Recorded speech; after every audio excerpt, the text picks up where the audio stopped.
संत होते हैं ना, ये जो भगवान के भक्त होते हैं ना, जो भगवान के नाम पे जीते हैं, कभी कभी इनको लोग सताते हैं, लेकिन कभी ये प्रत्युत्तर नहीं देते, तो लोग इन्हें कायर समझ लेते हैं। ये कायर नहीं होते, इनका एक अंदर का विश्वास होता है, एक अंदर का एक नियम रहता है।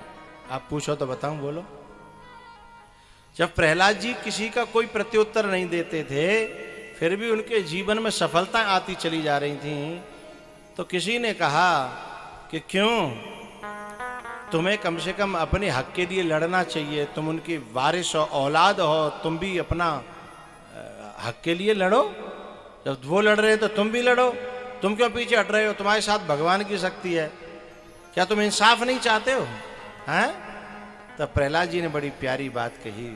एक पहले दूसरी पंक्ति कह रहा हूं मैं। इंसाफ तो हमें चाहिए, प्रहलाद जी कहते हैं, मैं इंसाफ का विरोधी नहीं हूं, लेकिन मैं अपने हाथ में कानून लेना नहीं चाहता। इंसाफ तो हमें चाहिए, पर तेरे हिसाब से। बात समझिएगा, और बात समझ में आए तो तालियों में कंजूसी नहीं करिएगा। इंसाफ तो हमें चाहिए, पर तेरे हिसाब से। अब हमारी बुद्धि में तो कैसे का हिसाब किताब होंगे, क्यों? हमें अपनी बुद्धि का भरोसा, तो इसलिए सबसे बड़ा भरोसा कह रहा है प्रहलाद, इंसाफ तो हमें चाहिए तेरे हिसाब से। बोले क्यों? क्योंकि जिंदगी बनी है मेरी, जिंदगी बनी है तेरी किताब से। मैं तो तेरी कथाओं को पढ़ पढ़ करके, सुन सुन करके मैंने अपनी जिंदगी को ढाला है।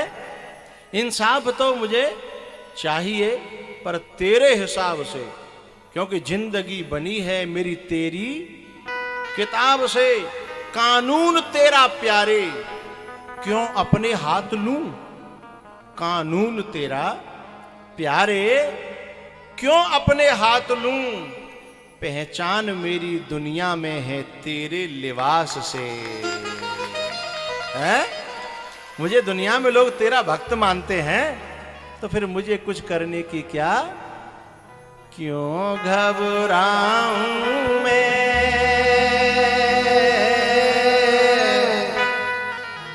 मेरा तो राम से नाता है। पद पद ग रे द पद सा ग रे ग। ही मेरी ये जीवन गाड़ी राम चलाता है।